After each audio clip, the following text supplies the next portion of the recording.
Before we go deeper into that, Beth, let's start with a very big picture. The S&P has more or less doubled in the last 5 years.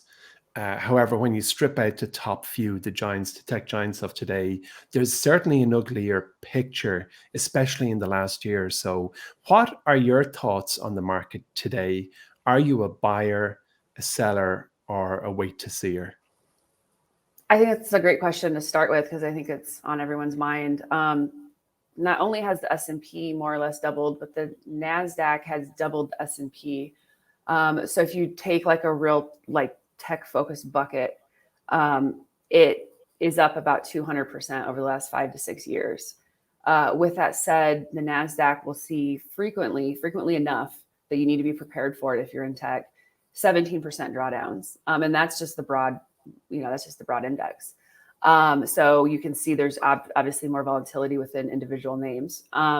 So I think the key point is, you were referencing 5 years. I'm referencing 5 to 6-ish with the NASDAQ having 200% returns. Keyword being 5 years. I think that the problem is most people like to say they're long-term investors.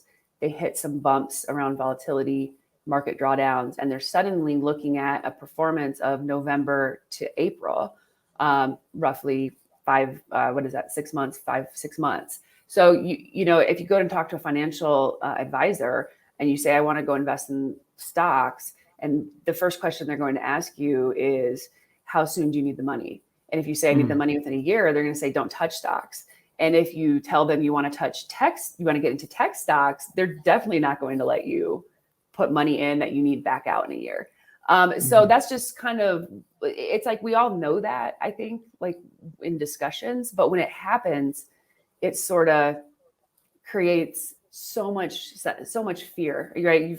Everyone, the fear greed index. So there's a reason why there's a fear greed index, and it tends to be a really accurate, measurement of where the market is right now. And like where potentially it could go, because fear usually goes too far in one direction and greed goes too far in the other direction. I've been a buyer, to answer your question.